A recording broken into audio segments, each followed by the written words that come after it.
about it, but yeah, it's whatever.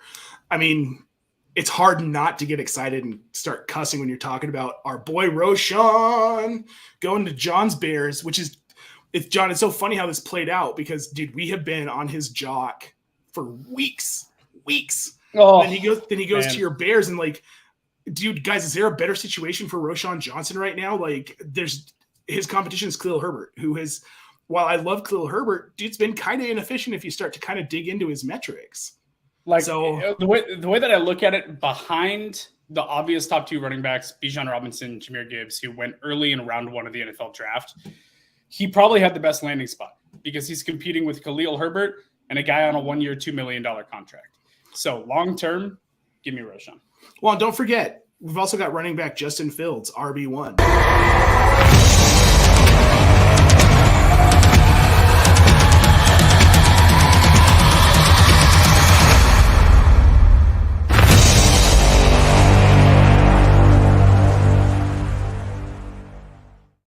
Nah, see, I'm not letting you jump into the show, calling my boy Justin Fields and sneaking off into the musical intro. Nah, we're gonna talk about that.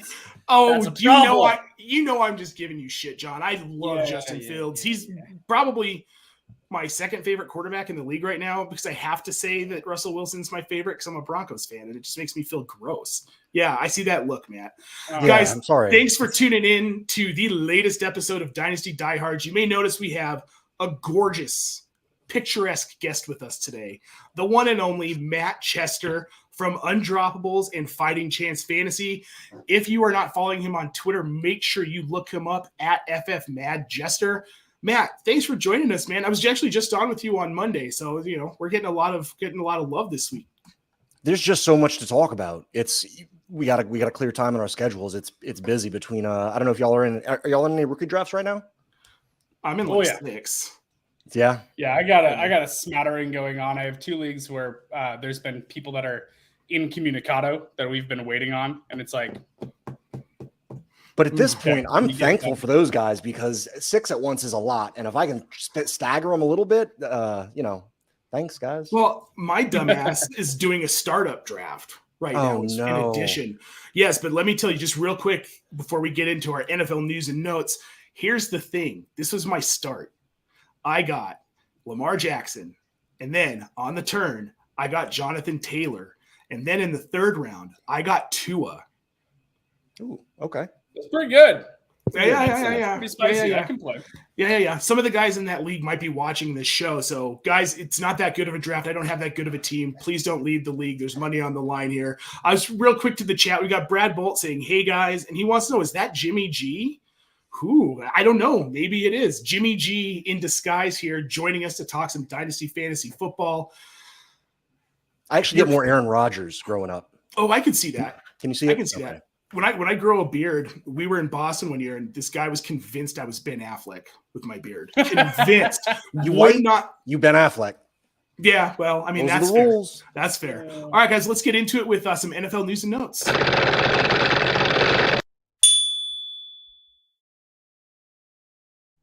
So the first thing I want to touch on, I feel like this was the biggest non-draft pick trade of the draft. There were draft picks involved, but DeAndre Swift is now with the Philadelphia Eagles, and I believe it was a foregone conclusion that he was going to get moved once they took Jahmyr Gibbs way too early in the draft. They could have waited on him and got him later in the 1st round. They didn't. But now the Eagles may have solved their running back issue, or have they? Are we going to see a consistent DeAndre Swift in Philadelphia? Matt, let's start with you. How do you feel about this trade? Revitalized after the draft pick. I was scared after Montgomery got picked up there because it seems like they want to give him a little bit of a workload, which still has me worried, and people are completely forgetting about now that drafts are in session. But between him and Gibbs, like I tried to send out a bunch of offers for like 201 for Swift, and nobody bit. And good for everybody, I think everybody's a little bit too measured at this point. But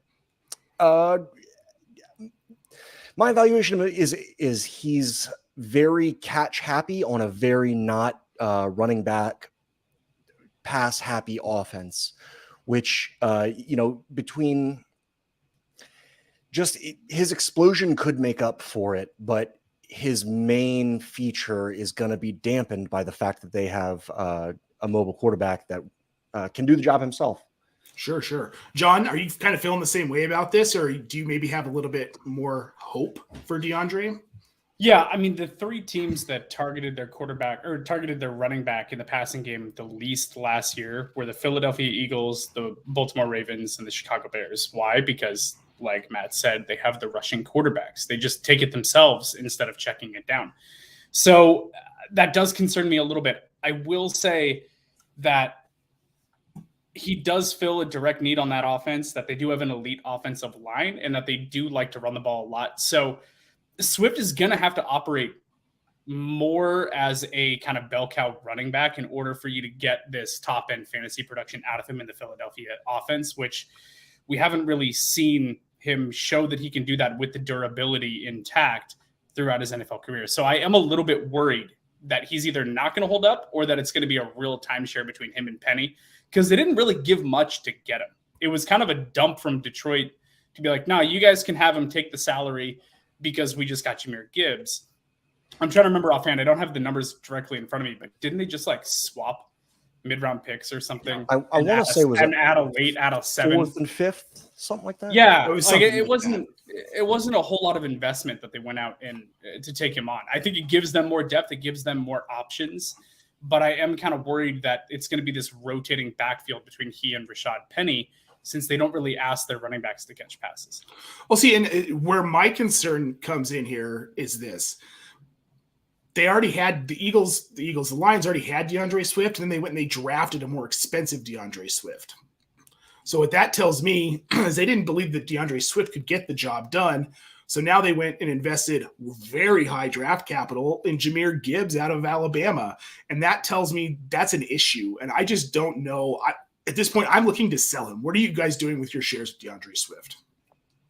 You go ahead first, John. I'm curious. Yeah, I've dangled it out there, but I'm not willing to sell cheap. Like, I don't want to take him for it. I don't want to take a second for it. Like, to me, that's just not enough, especially in this year's draft class. Like, there's a lot of question marks in the second round. There's some good upside of the rookies that you can take in the second round. And like my boy Josh Downs and Marvin Mims are going to be two of my most rostered rookies this year across the board. They're both going in the second round. And I love that. But I think the upside is there that he can be worth a lot more than that. So at this point, I kind of want to hold and see how the Philadelphia offense shakes out before I just cut bait for cheap. Would you take a 1-2 swap for him? A first-second swap? Oh, no. I don't. I'm not giving a second and Swift for a first. Okay. I think that's too rich for me. I would want. And I think that in rookie drafts, there's a real tier down after like 107 this year in Superflex. So my thought was I don't exactly know how to assign players' characters values one for one so much, but I feel like something that could get done would be going from the 1-4 to beyond the 1-6 and getting Swift as a pickup on top of it. Does that sound about right? Yeah, I think that you could probably do something like that. If a team wants to come up to get a quarterback, they might be willing to give like Swift and a later first in order to get up into the top 4 picks to take a quarterback this year. So I could see that. I could see that shaking out. And that'd be something where if I'm already kind of set at quarterback and I have a top 4 rookie pick, by top 4, I mean between 102 and 104, because I'm not giving up Bijan for that. But between 2 and 4, if I'm giving up one of the quarterbacks to move back, yeah, I would take Swift in like 107, 108, something like that. That's what I'm going to try and do, I think, because that's about where you can make up enough value. And teams that have Swift that got him to build for the future have to be panicking enough right now that they're ready to re-roll on him with something that's got a little bit more insulation than he does, and they don't really quite think that Quentin Johnson is going to help their rebuild alongside Swift as much as just one of the quarterbacks would by himself, right? I think that's fair. Okay, guys, so we've got one more bit of news before we get into the draft and how we feel, how we're reacting, how we're feeling about these winners and losers. Randall Cobb signed with the Jets today. So obviously we don't care about this for fantasy, right? But I think we're now, John over here looks like he's just going to have an aneurysm. He's so annoyed I put this on the show sheet. Is Mercedes Lewis next? Yeah, sure. Sign Eddie Lacy Why while not? you're at it. Maybe Jordy Nelson. Let's just get the gang back together, right? You heard it here Why first, not? guys. John like Helmkamp is saying they're going after Jordy Nelson for the Green Bay Jets. This is just such a weird situation. I've never seen a team where they bring in a quarterback and then they're like, "We'll give you whatever you want." But then if you've seen the hold on, they did. Dude, like, Hold on, Brady won a Super Bowl because they did that. Don't forget, 2 years ago, Brady went down to Tampa Bay and Bruce Arians was like, you know what, I'm going to try and coach, but really you can do kind of whatever you want. And even that was too much for Brady. And Brady won a Super Bowl because he got whatever he wanted. And, fair it point. worked. They moved on. We don't know what's going to happen now, but there is a formula that there is a precedence for this, even within the last 2 years. Sure. And yes, but that was Tom Brady, the greatest of all time. Well, Aaron Rodgers has a lot to say about that from his ayahuasca teepee, okay? I'm sure he does. I'm sure he has a lot to say about a lot of things. This is just such a weird situation. But if you've seen the video that the Jets have been circulating of their season ticket sales office and how rapidly they're selling season tickets, yeah, dude, if I'm Woody Johnson, I'm going to give him everything he wants because all of a sudden you're selling out your season tickets when you haven't been able to for years because you put this shit product on the field. And, honestly, Aaron Rodgers looks happy. It's such a weird thing. The dude is smiling more than we've seen him smile in years. And I just like it when people are happy. I just want everyone to be happy. That's all, God, you're such a softie. I am. All right, enough of this NFL news and notes. Do you remember the Brady boat parade? That was the first time I've ever enjoyed Brady's happiness. Right. I will say though, like Brady got way more likable the second he left New England. Yes, he did. Oh, like going down to Tampa and the boat parade and seeing him like trashed, drunkenly tossing the Super Bowl trophy from like to his best friend forever, Gronk. Yeah, I like him now, and I'm a Saints fan, and I have to like him now. I think if you put another like 2 inches on your hair, it would look exactly like Tom Brady's. Just a big old like crazy coif, like dry underwear that commercials and be officially like go full retired Brady. Yeah, dude, I love it. All right, guys, let's get into this NFL draft, man. I want to first let's talk about the biggest draft winners. I've got some names written down here, and I want to see what you guys think of it. Okay. So number one for me, and this might be a little bit controversial, but Maddie, you and I just talked about this on Monday, Zay Flowers. The dude is stepping into the Todd Monken offense, and I am excited. And I've gotten some pushback on this. Everywhere. Everywhere. I'm taking him late first, like all over the place today. I took him at 108 today. I didn't even care. I've been taking him between 108 and 111, like all over the board. Yeah, I'm glad that you guys talked about this a couple days ago, and now I can come in with us not having talked about it and just tell you that I'm also ridiculously excited because Todd Monken's offense, when he's been in the NFL and in the college ranks, is so ridiculously pass happy. You just gave Lamar the bag. He's going to want to throw more and run less. They are going to install this Todd Monken offense that's going to be so pass happy. I think that this is just ridiculous. Defenses are going to have to account for OBJ to a degree. Like, obviously, he's not prime OBJ anymore, but he's still there. And I love OBJ, the player type. I'm not talking about his character, but OBJ, the player type, as a mentor for Zay Flowers, someone that can just route up defenders and get open and sit down in zone and run these great crossers and stuff like that. Like, that's Zay Flowers' bread and butter. So he's going to be able to learn from OBJ, who is elite at that in his prime. I love it, man. I think that Zay is going to get a ton of targets in this offense. I think that he's going to absolutely eat in PPR. He's a contested catch monster down the field. Like, dude, just sign me all the way up. Like, to me, he's wide receiver 3 in this class. What do you think a ton of targets means in the new Todd Monken Baltimore offense? I really 17. I want to go back and look at the Todd Monken like target distributions when he was running like the Tampa Bay offense with Jameis Winston when he was just airing it out all over the field. But like Todd Monken's offense throws a lot. I know they target their tight ends a lot, which is great news for Mark Andrews. Like side note. And Isaiah Likely, who might get on the field in some like ancillary packages and stuff like that. Yeah. So the tight ends are going to feast in this offense. But Zay Flowers, it's tough to project what a rookie is going to do in terms of like how much rapport he's going to earn and how much targets he's going to earn right away from his quarterback. But if you're telling me that this is a guy that can average 8 targets a game by the end of the season, like that wouldn't surprise me. I think that's a pretty healthy number and pretty doable for him in this offense. That's I could see season him long. That's hitting. 126. Yeah, which would be healthy, right? I don't know if he starts that's nice. right away getting that, but like I think that's the pace he's going to get on by like halfway through the season. Cool. I think he's at least 100 target guy. Yeah, this offense. So if you look at the competition for targets, like realistically, maybe J.K. Dobbins gets a few, but again, we've got the rushing quarterback who's not going to throw much to Dobbins. And then you've got Mark Andrews, who we know he's a stud. Then you've got OBJ, Nelson Aguilar, and Rashad Bateman. Which I would love that. But I think what we're looking at in this offense, it's going to be Bateman and Flowers as the 1-2 as far as wide receivers go. If they're running 3 receiver sets a lot, which I kind of think they might, so you've got Bateman, Flowers, and either Aguilar or OBJ on the field, and those guys are more drawing coverage away from Flowers and from Bateman. So I'm really excited about Zay Flowers. Now, here's another one I'm excited about, and I didn't know how excited I was about it, but Anthony Richardson in Indy, because word is he's going to be the starter out of the gate. This team trusts him, and his head coach is Shane Steichen. And Shane Steichen is good with these kinds of quarterbacks. I mean, look at Jalen Hurts. Look at the progression of Jalen Hurts from where he was his rookie season to where he was last season. The dude was second in MVP voting.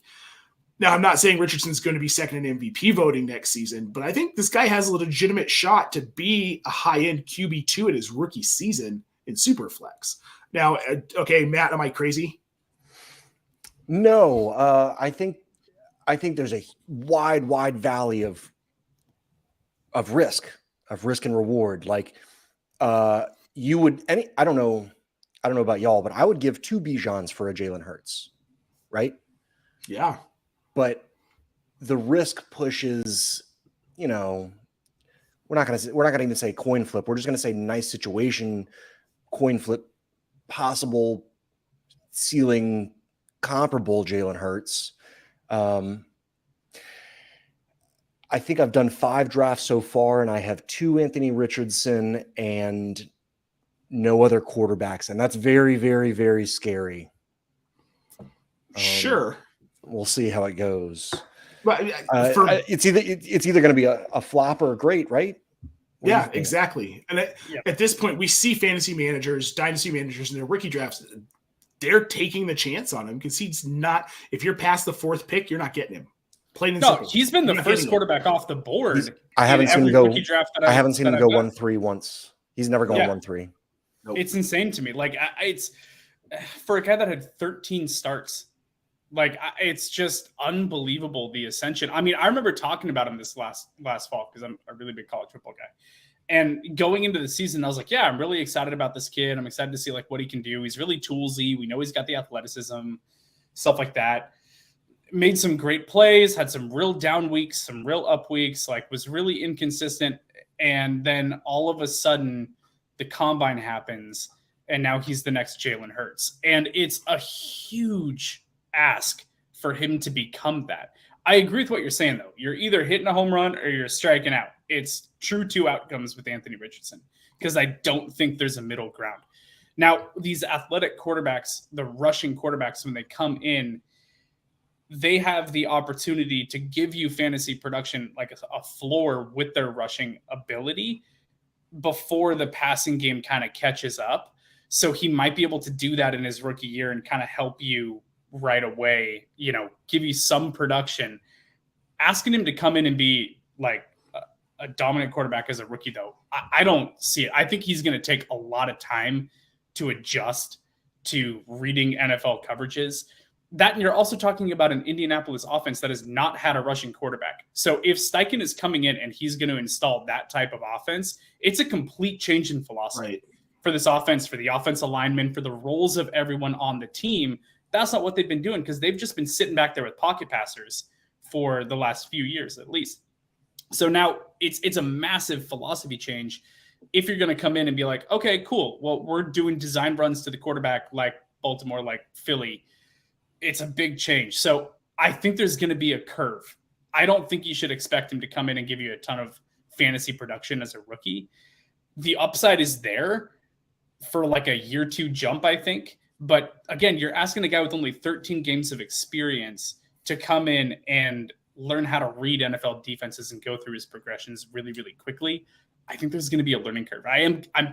I'm worried. Like, I still would prefer CJ Stroud over Anthony Richardson in fantasy. Like, that's just the way that I have it. I hear what you're saying, John, but he's got a really good offensive line. If they can stay healthy, he's got Michael Pittman and he's got Jonathan Taylor. And I think that's the biggest one for me. And Alec Pierce, let's not forget and about Josh Alec Downs. Pierce. And Josh Downs. And Josh Downs. And they've got Josh Downs. And Chig. Wait. Oh, yeah. Wait. Yeah. That's Tennessee. Yeah, that's it's the other Tennessee. blue. It's the other flyover AFC blue side. team.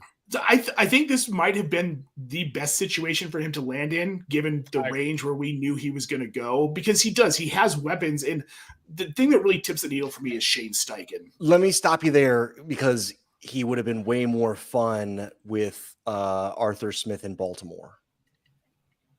That would If be they a were to, like, really make the fun trade. spot for Anthony Richardson. Like, if they're trading Lamar Jackson to Indy and come up to one. Like, You're saying Arthur Smith. You're talking about Atlanta. Atlanta, yeah. Atlanta would be Atlanta. Really I for some reason read Baltimore. That could have been fun. So anyway, let's talk about that. That's he's at least insulated because he was the number 4 pick in the NFL draft. Anthony Richardson was. Yeah. Ritter doesn't have the security or the upside, but he's got the offense in place more than Indy does. And we'll see. You're worried about a coach, about a stylistic offensive change in Indy. Yeah. But you have to think that they must have that in mind to have made this move. And if you're going to be okay with Zay Flowers because of an expected coaching change, offensive philosophy, sure, it's okay to bring that philosophy to other, that theory to other teams as well. Yeah, right. I hear what you're saying, and I do like it, but I think what you're asking a team to rely on your quarterback to pass more, like what we're talking about with Baltimore with them getting Todd Monken, I feel like that's a bit of a easier philosophy change than asking your offensive linemen to shift into design runs for the quarterback. So I feel like it's a little bit of a different situation, but I hear what you're saying. I think that Anthony Richardson has all the ceiling in the world. Don't get me wrong. But I just want to caution fantasy managers that it might take time. Like, it's a expect blaring caution sign when you take Anthony Richardson. Like, you need to know that he may not be anything ever. You need to know that he probably won't be anything first half of this year. You gotta be secure enough to sit down, like buckle up and get ready for the ride, or be secure enough with losing and know that you're going to be okay with, you know what I mean? Like, you can't depend on him. He's the Kyle Pitts of quarterbacks. Yes. Yeah. That's a really good way to put it. That's a really good way to put it. Yeah. Speaking of Kyle Pitts, thank you for handing me that transition, Matt, because I want to talk about 3 rookie tight ends that I think were big winners here. But I want to know who you guys think was the biggest winner. Dalton Kincaid goes to Buffalo. Luke Musgrave goes to Green Bay. And then you've got Sam Laporta going to the Detroit Lions. For me, it's going to be Kincaid, then Laporta, then Musgrave. That's how I would rank these guys in their landing spots. Let's start with you, John. Where would you rank these guys? Where do you rank them in their landing spots? I really wish that I could be contrarian, but I have it the same way, because I think that they're going to split Kincaid out into a lot of slot, like not in line. He's not a blocking tight end. You're drafting him to be a receiver. He's a terrible blocking tight end. His not PFF good. grade in college was atrocious. Yeah, but he's great hands, great body control in the air. His target radius is 10 feet. Like, it's gigantic. You just put it anywhere in the vicinity and he's going to make a play on it. He's a mismatch. He's super athletic. You have Stephon Diggs. You have Gabe Davis, who was everyone's favorite breakout candidate last year that didn't pan out.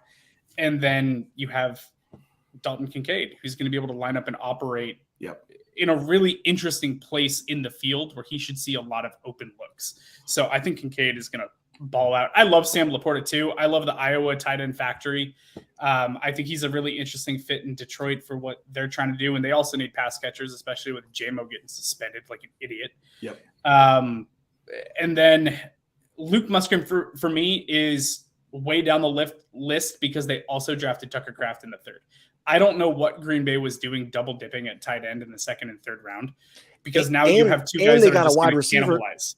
They got a wide receiver in the second round too, so that might help paint the whole picture. That they took 3 pass catchers in the first, in rounds between rounds 2 and 3. Well, guys, they just lost Randall Cobb. They just lost Randall Cobb. They've been preparing for this since the draft. Exactly, right? There you go. Yeah, it's just that one to me is weird. Luke Musgrave,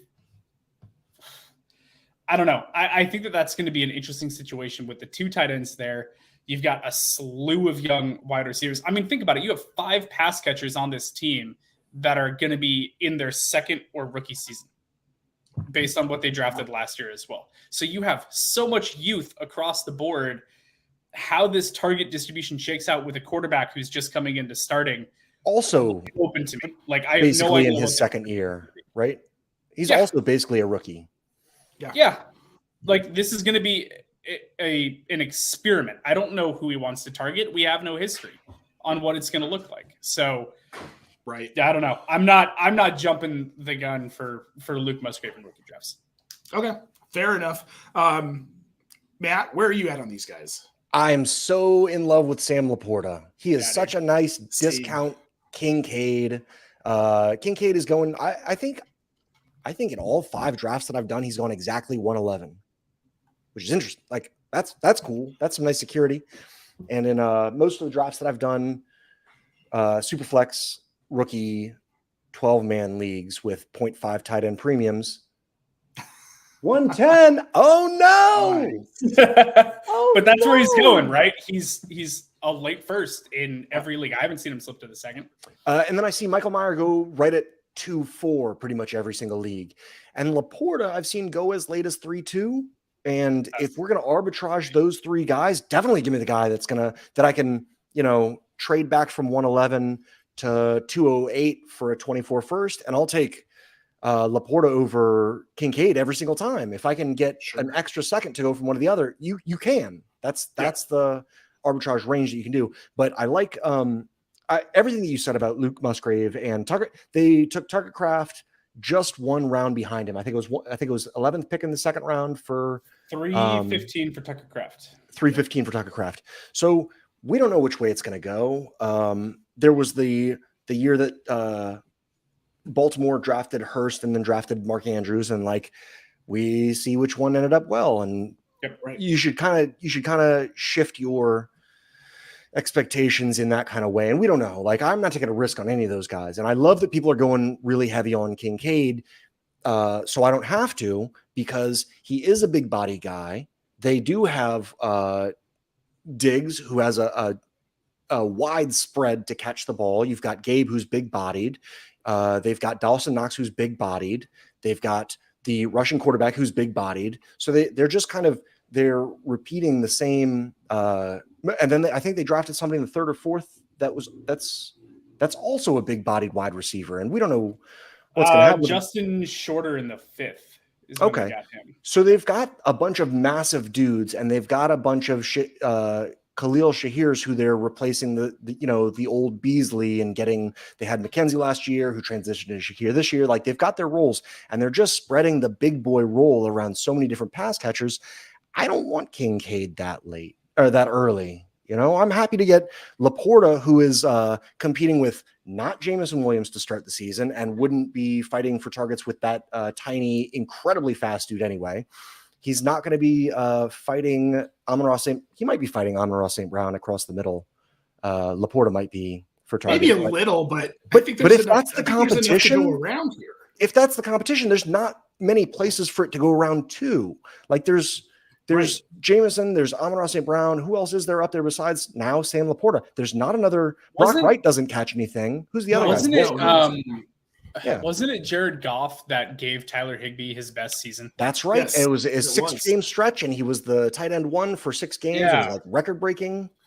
So that's a great point too. Yep.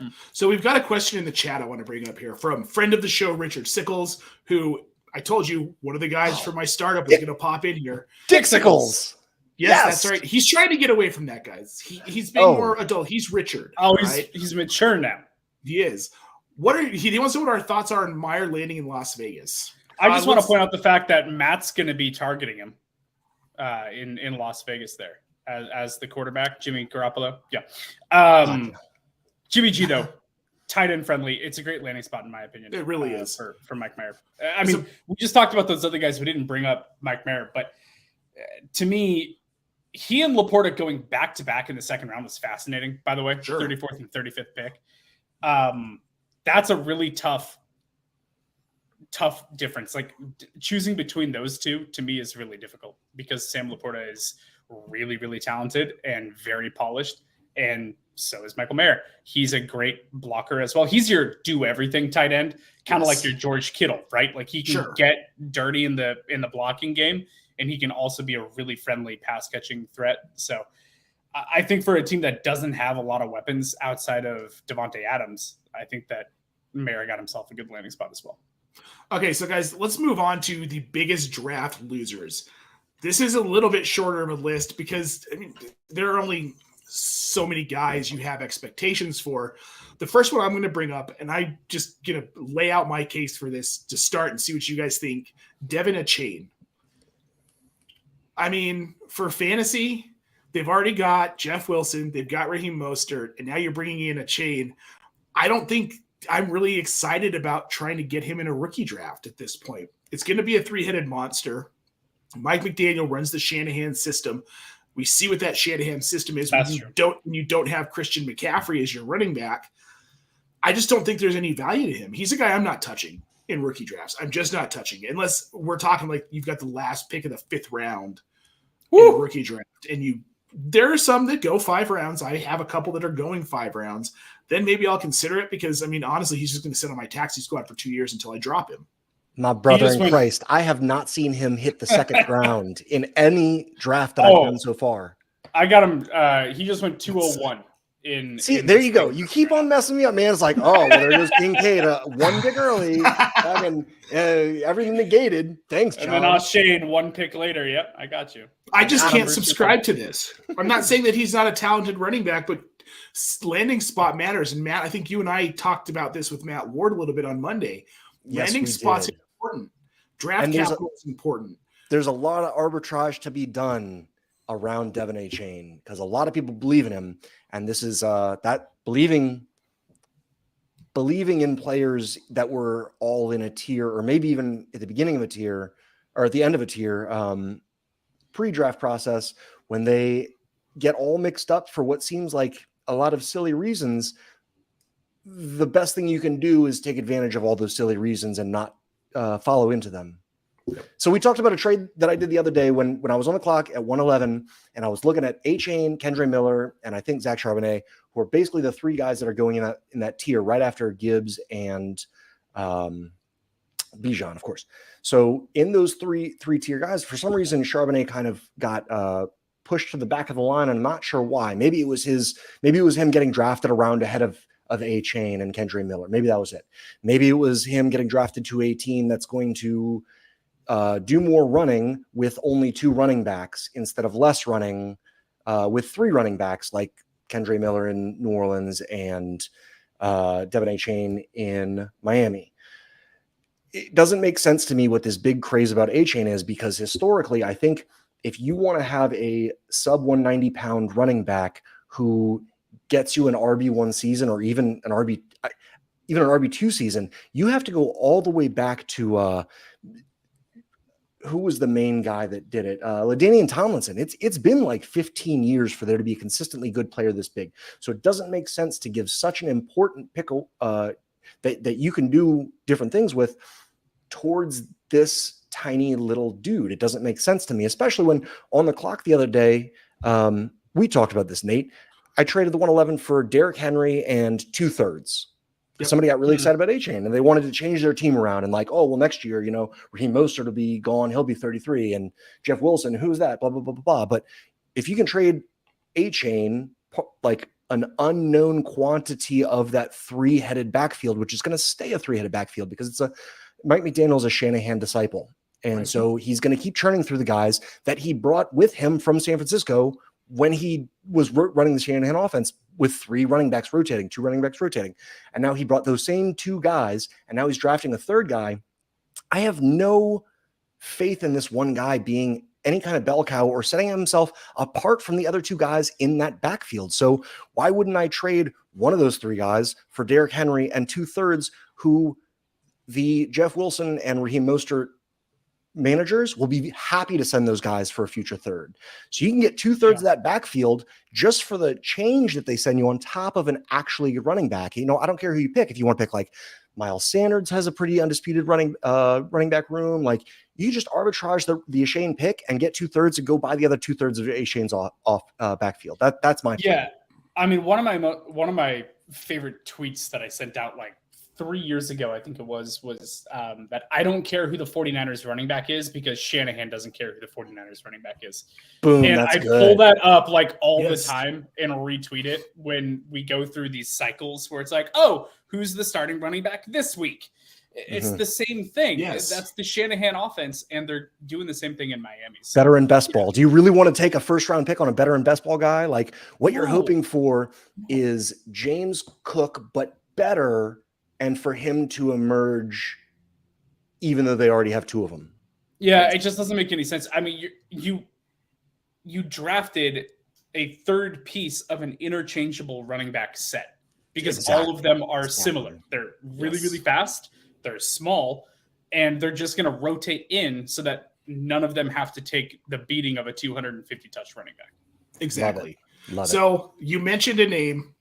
This is another one of my losers, and you guys might disagree with me here, but I think Zach Charbonnet was a big loser in this draft. Dude, I hated it. I know that Matt just said like he went to Seattle and they're going to run more with only 2 running backs. Like I get it, but for what people wanted Sharbs to be, which is come in and be this bell cow and take over a backfield because he has the build and the 3-down skill set to be able to do that. I was pissed. Yeah, Seattle killed it on their first 2 picks. And we actually, when we were doing our mock draft, I was leaning really heavy on Seattle taking a corner with their first pick at 5. I was like, I really think that Pete wants to go back to the early 2010s, Legion of Boom, and get themselves a corner. I thought they'd go Gonzalez instead of Witherspoon, but regardless, they took Witherspoon, and I went, yeah, okay, that fits what I was thinking that they wanted to do. Right. And then they get down to their pick, and I'm watching JSN just like fall into their laps, and I'm like, oh God, he's going to do it, isn't he? And they did. They get Jackson Smith and Jigba, which we can talk about that a little bit more in depth also. So they get an A+ for the first round in terms of what they did for their football team. And then they use the pick on Zach Charbonnet mid-seconds, 2.21. The only running back to go in the 2nd round, by the way. And I'm just going notable, but it's like you have Kenneth Walker. What are you doing? If you're looking for an interchangeable piece with Kenneth Walker, why not take a 4th-round running back? Why are you taking Zach Charbonnet, who's a bell cow type back? I was just like, my brain just exploded that they did this to their football team. I don't understand and I know that they have a role for him. Like Pete Carroll has a plan for Charbonnet, right? Same with JSN, which that was a little bit confusing, but I get that one a little bit more because Tyler Lockett's getting up there in age.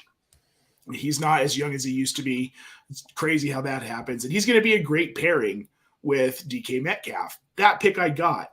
But Charbonnet, you don't need 2 bell cow backs. So either Matt this is was like literally champing at the bit. Right now. Let's go, like, Matt. Let me talk. I'm just loving it, man. I want to hear all the perspectives. Let's hear yours, Matt. Throw it out there, buddy. Okay. Pete Carroll's an old head. He's an old head coach. He's an old school coach. He's going to be the guy who, it is notable that he's the only one who drafted a running Nate, back. You turned off your camera, not your microphone. I know. Go ahead, Matt. He's an old school coach. He's an old head coach. who wants to use running backs more like bell cows, and the rest of the league is gonna get away from that to the point of almost. Are they all going to rotate through three? Or is it going to be like one really good running back and then like a couple of comparable guys, or like what is the process going to be? But I do know one thing, and that is, in Seattle, they are going to want to do old head stuff. And the running back there always makes pretty decent points. There's between Kendre Miller, A-Chain, and Charbonnet, only one of those guys is going to get 85% of the carries through one injury. Only one of those guys will. And that's all we're really hoping for in the running back position these days, is for a coach to feel comfortable with a running back, comfortable enough for him to be there on the first 2 downs and be able to do his job and put the ball through between the tackles and get 4 yards if they need to, maybe turn it into 10, but not get 0. That's what Pete Carroll wants. And of course they want to be able to go to the outside too, but because he's such a well-rounded running back, I think it's a great fit for him in that offense, because that offense is going to want running backs who just do their old school jobs and continue doing their old school jobs. And they've never leaned into a pure pass catcher. It's always been him just taking his guy and being like, you know what, Chris Carson, like he was a 6th rounder or something, but they're just going to run him into the ground. 7, great. Sure. Pete Carroll's going to do Pete Carroll. And I'm okay jumping on board with that, especially because you talked about bad running back or just bad landing spots, right? And this was supposed to be a really nice, really good running back class with a lot of depth. But about half of these top 12-ish guys, none of them got good spots except for Bijan. He's the only one. Even Gibbs didn't go to good spot. Right. But as we watch the league change and as we watch these 2017 running backs turn over, these guys who are landing behind Mixon, like Chase Brown, these guys who are landing behind Etienne's too young, so he's not going to go away, but that's a 2-man backfield. Charbonnet is in a 2-man.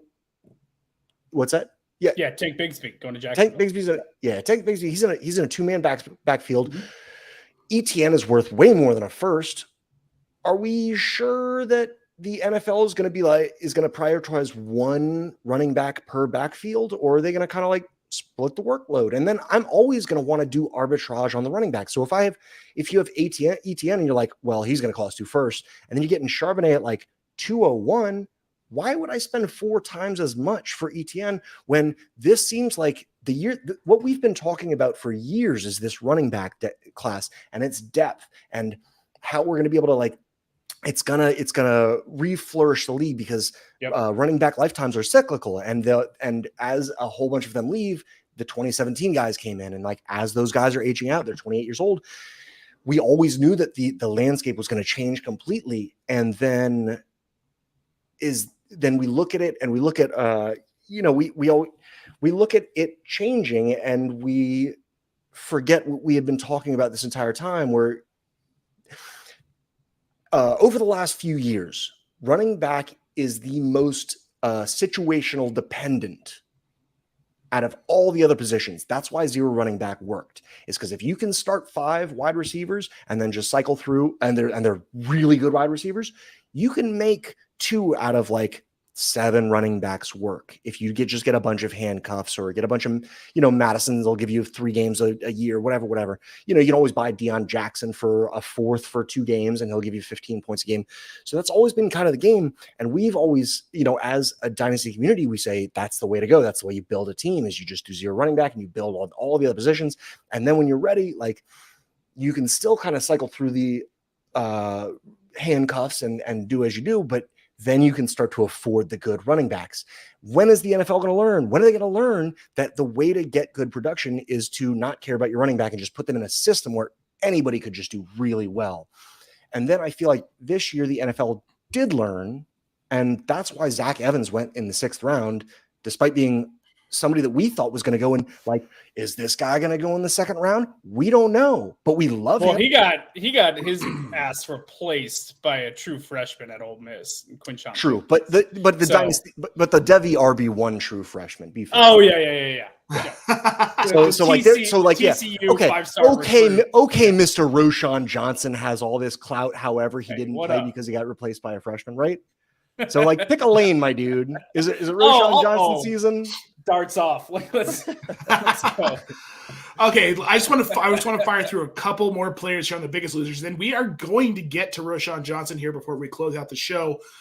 Israel Abanikanda lands in New York. I mean, Abanikanda don't want no unless you. I just hate this landing spot for him. He's so talented, but I don't see a path to him being fantasy relevant unless Breece Hall gets hurt again. Yeah, Michael Carter's dead. That's what I can't get a 4th round pick for Michael Carter at this point. Wow. It's so frustrating. And then you've got Darnell Washington. In which case, you might as well just hold him, by the way. Exactly, which is what I'm doing at this point because I can't move him. Then Darnell Washington. I want to touch on this real quick. There were so many analysts that were so high on this guy heading into this draft. Like, I heard people saying he could be the first tight end off the board. Yep. Then he went to Pittsburgh as a late round pick. Is there any reason to have him rostered on your dynasty teams at all? The dude's sitting behind Pat Freiermuth. He's not going to steal work from Patty Muth. I took my first Darnell Washington in a draft today because my only 2 tight ends are Pitts and Freiermuth. So when Darnell Washington was there at 4.8, yes, I took him, but I won't take him in any other situation. That's a good point. As a handcuff to Muth, I get that. Oh John, what about in the late 4th? Yeah. A tight end handcuff is like the most hilarious thing I've ever heard. Yeah, right?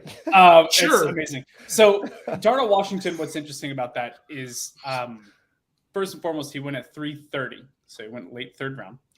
So he's still like draft cap's fine. He slid because teams apparently were concerned about his medicals. That was like the only reason that he started to slide during the draft.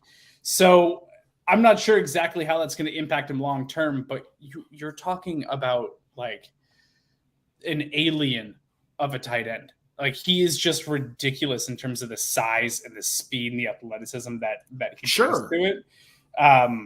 His combine measurements were 6'6" and 5'8", 264. It's funny because I feel like everyone thinks that he's like 6'8". Like he's not this like Jelani Wood size. Yeah, like he's not 6'8", but he's still really big, really fast. They showed the clip of him hurdling an Oregon DB 50,000 times during the draft.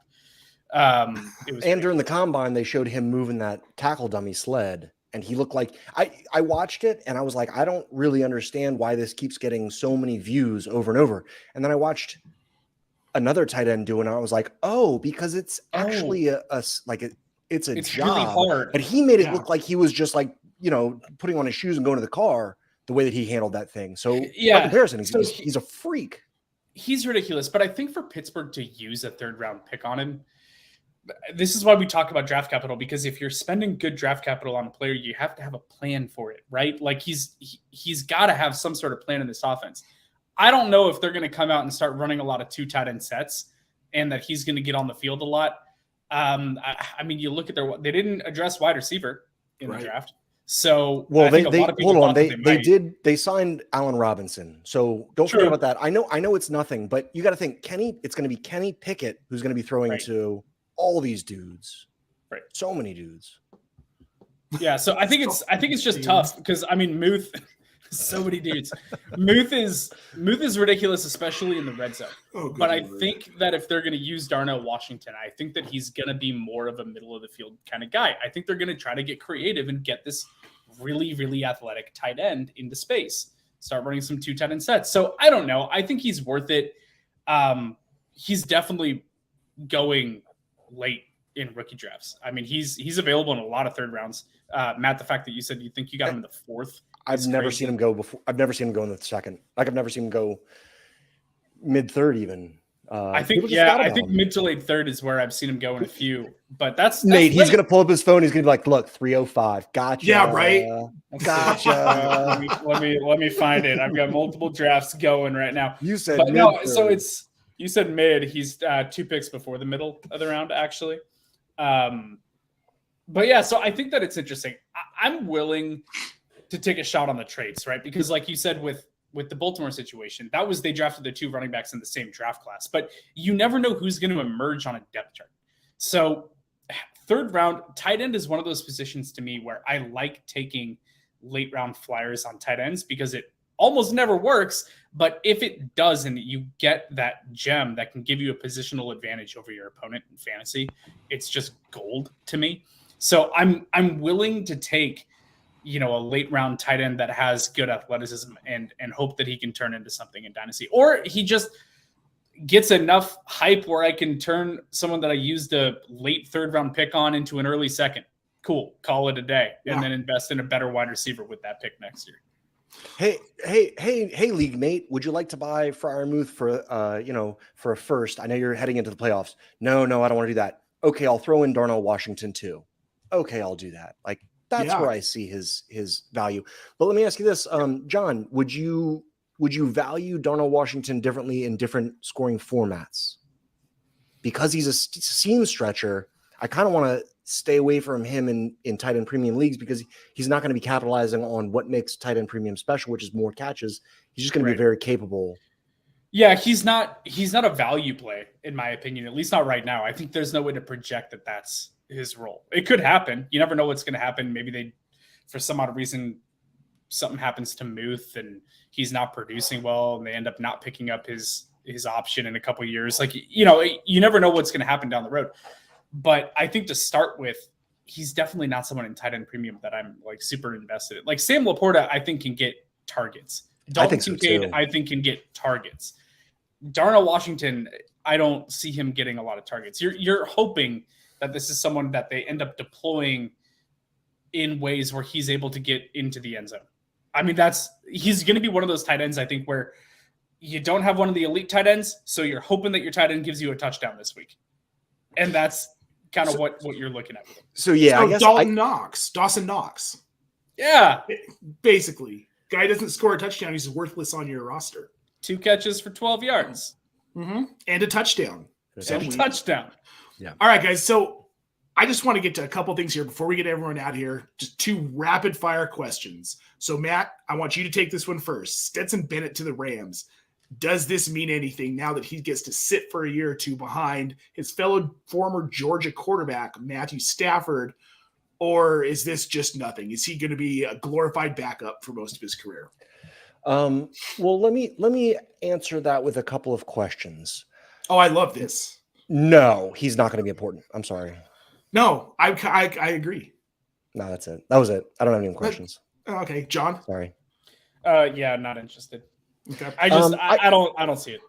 I can't believe, I don't know why they're not selling out on Cooper Kupp. I don't know what they're trying to do this year. They probably should just cash out on whatever they can because it seems like their plan is to get Caleb Williams next year. Like that's what it seems like would be the best plan of action, but they're not preparing for the next generation at all. And they're not trying to go for it now. So I don't know what they're doing. If they don't want to face Caleb Williams twice a year, they got to somehow lose every single game because Arizona's in the front running right now. Dude, that's going to be fun. Either their own pick or Houston's, one of the two. They've got a really good shot at taking Caleb Williams and trading Kyler Murray out to the AFC. You're right. God, they really need to do that. I agree. Okay, last one. John, I already know your answer to this one, but I'm going to let you say it anyway. When does Roschon Johnson take over the Chicago Bears backfield? What week are we talking here? Week 10. Week 10. Matt, when do you think he takes over the backfield? I don't. Matt rolled his eyes harder than I've ever seen him. I know. I saw it. Don't. Come on, guys. Like, how many rushing plays are they gonna have every week? How many of them are gonna go to Justin Fields? How many of them are gonna go to you guys forgot about Dante Foreman? Like Roschon's I didn't forget. Well, they didn't either. So Roschon's not gonna automatically gonna take over just because he's younger. No. We play Dynasty guys, but they don't. They like pass blockers. The NFL likes guys they can depend on, and Deontay Foreman's been a true reliable guy since he regrew his Achilles. He was reliable all last year in North Carolina, and I think that okay. How about this? I was so excited about Jamar Jefferson backing up Swift because I thought he was going to be the number 2 and Swift always gets injured. Jamal Williams is like, enjoy Deontay Foreman, dude. Enjoy fighting with it because it's happening again. Jamal Williams is happening with Deontay Foreman. I'm sorry. I will tell you right now that my week 10 comment is mostly out of bear down optimism. But I think that looking at the situation, they seem to really like this guy. And I know that every team's going to say that about every player that they draft, right? You're never going to come out and answer questions and be like, I don't know, he was kind of there, so we took him. Like, you're always going to rave about every player that you draft. And I get coach speak. It's coach speak. It is. Sure. But Roschon, to me, is an incredibly talented running back. His broken tackle metrics in college were great. His ability to catch at his size is great. And I know that we're talking about a Chicago offense that doesn't target their running backs a lot. So you're not asking him to be this great pass catching running back. I get that. But his competition, the aforementioned running back that you're talking about, the 27-year-old on his 4th team on a 1-year contract worth $2 million, like, he's not a franchise back that Roschon is contending with. So do I think that Roschon in Dynasty is a worthwhile investment? Yeah, I think so. You're the one, dude, you've been saying this entire show how you just want a running back that's a part of the puzzle all over the NFL and that no one is a bell cow back anymore. That was like literally your argument 10 minutes ago. Completely. And now that I'm telling you that there's a running back who's going to be a part of the puzzle, who's big and physical and might be the goal line opportunist in that later half of the season. And you'll be like, oh, no, have fun with him. Like, dude, pick a lane. I'm with you on that. I'm with you on that. I think he can completely fill out the role that you're talking about. I do. And if as much as the bell cows are going away, I do think that he could end up being one of the, I think he could be an over 50% type of running back in that room, which is all we're really looking for, really, especially as this younger generation is taking over and we're forgetting that it's going to take over the older generation as they fall out. You're right. I should pick a lane and we're hoping that Deontay Foreman kind of falls into the last generation, but we also have to recognize our homerisms and, I respected that you started with that for sure. I'm totally a homer. So thanks, John. I love what he does You've for been my so team. mean. You've been so mean to me. He's never coming back. He's never so mean to me. On that note, guys, John, as always, thanks for hanging out with me every Wednesday, guys. We will be back next Wednesday, 6 p.m. Eastern. Matt, thank you so much for joining us. You guys, you can find his work with the Undroppables, with Fighting Chance Fantasy. Find him on Twitter at FFMadJester. Find John at John Helmkamp. You can find me at Nate Paul and find us at FF Dino Diehards. Guys, until next week. I stay loose, I stay hype, I stay loose, I stay hype, I stay loose, I stay hype. I could do this all night, cause I do what I like.